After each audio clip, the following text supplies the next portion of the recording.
What's going on, guys? I hope you're very well. I hope you're having a very nice day. Today we got this very short and quick video. I'm losing daylight at the moment, so I gotta work fast so that things look good on the camera. Anyway, so it's been about a month. I just checked the previous videos that I recorded about this.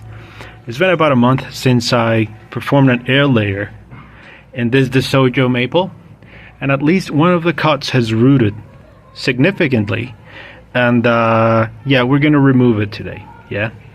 So we can see the roots there. We can see that the roots emerge from the cut side. So it's been a successful graft. In fact, there's another video. I don't know if I'm gonna upload this one first or the other one first. I think the other one is about black pine seedlings. You'll know if I upload that one first. But in that one, we can see that I also rooted the traditional Japanese maple. And so we're going to do a couple of videos removing the air layer that has rooted. So this one has several places where I tried to root it. The first one, which is very, very good, rooted, and we'll just remove it from the plant. We'll just cut it, and we're going to transplant it to an individual container. So that's going to be today's video. Let's unwrap the little bag and let's see what we got. So I'm gonna pause the video and then we'll continue from there. So here we are. Look, I carefully remove the soil, and we can see the clear callus that has formed in the first cut side there, and the two very thick, very vigorous roots that we have there. So what I'm gonna do is I'm gonna remove that, and I'm also going to remove some more soil to see what the others look like at the moment. And we'll take a look. It'll be interesting to see if the others are also working, because this is a cultivar that I really want to propagate. And in that last video, well, that first video where we started with this process, I told you that I don't know if I purposely or accidentally removed one little branch that was here, but we can see that one of the buds that was dormant there became active, and now we can see the beautiful red leaves that the Deshojo maple is really known for. And that's really cool, because when I transplant this, I have a really interesting, albeit completely noticeable graft there. But super interesting little trunk with the super red leaves of the Deshojo maple. So I'm gonna remove, let's see if we can focus better. I'm gonna remove the little section that already rooted, and we'll continue with this process. So here we go. There we go. Perfection over here. You can see that we now have a perfectly viable little sapling to continue working as bonsai or as a specimen tree. You can see that it's got little buds running along the main line there. So I hope that these will become active too, and we can continue the process of developing branches and the main structure from there. So I'm going to put this to the side, and we're going to continue removing the soil from the little bag to see if we got more calluses forming. No roots visible yet, just out of curiosity. And also a little note about this. You might say, well, why didn't you wait for more roots to form? Why didn't you wait for the other cut sides to show clear signs of rooting? Well, it's like really like a shot in the dark over here, because the temperature could start rising very quickly, very soon. And so if you let them there in the back for too long, this might get fried up by the heat, So I am making good use of this mild weather that we have now, just about the spring, so that these have a better chance of adapting themselves, of gaining that vigor before the temperatures become too high. So I'll put this to the side, and we'll check for more calluses. Here we go. So here we are. We can see definite signs of calluses forming over there. We even have a little root over here let's see if this thing can focus over there.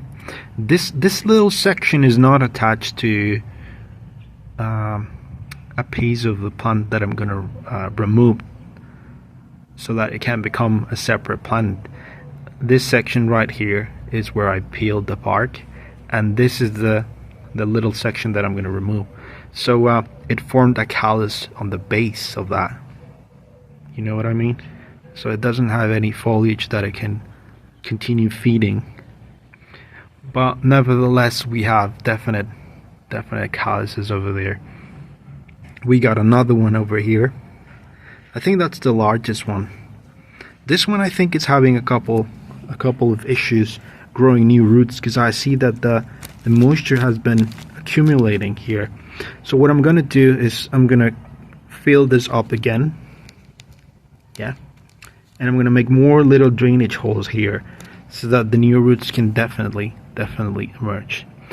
Another thing that I'm gonna do, just so that I don't think that there are roots emerging from here and from here, I just thought about that. I'm just gonna, with maybe like a piece of wire or something, I'm just gonna remove this little root right here and that callus, so that I can push the little plant right here to form more roots. Yeah.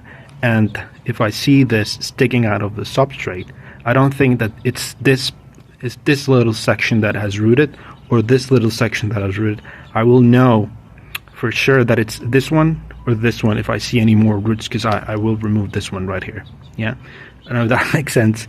Anyway, I'm gonna do that off camera to fill this up again and to make more little drainage holes.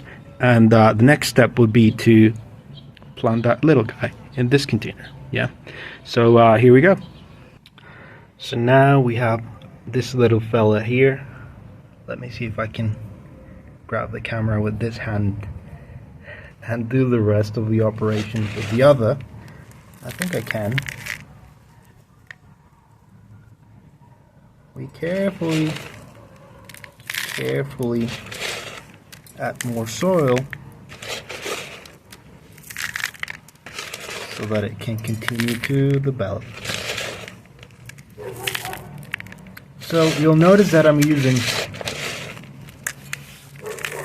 a bit more organic matter in this mixture, and that's because Japanese maples, they really like a lot of moisture and also a slightly acidic soil. That's why I'm going to use this more water retentive mix. Yeah, but other than that, it's the same substrate.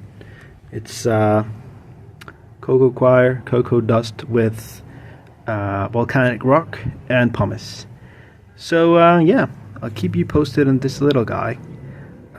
Hopefully in the next couple of months it will grow and grow, and yeah, it will be a nice addition to my collection. I'll also keep you posted on the mother plant. I'll transplant it to a more shallow containers so that I can continue to grow as bonsai too. I think I'm going to add a little bit more soil. It's a bit wobbly still. Yeah, a bit more soil. And yeah, I'm going to continue to develop these as bonsai. So I hope you are having a very good day. If you haven't subscribed, please subscribe to this channel and my terrariums and fishbowl channel. If you have any comments, doubts, questions, anything, drop them down below. If you've already subscribed, thank you so much for the support. We're almost 4,000 subscribers at the moment, so it's great, really cool. Thank you so much, you guys. I'll water this, keep it in a bright but shaded spot, and yeah, that's pretty much it. I was going to show you the other little project, the other Japanese maple that also rooted. Let me see if I can show you that right now. I'm having a hard time trying to pause this. Let's see. Nope. Dust particles in my fingers prevent me from doing that. So you might see it in other videos. Yeah, I'm also going to upload that. Anyway, you guys, thank you so much for the support. Yeah, have a very good day. I'll see you next time. Bye.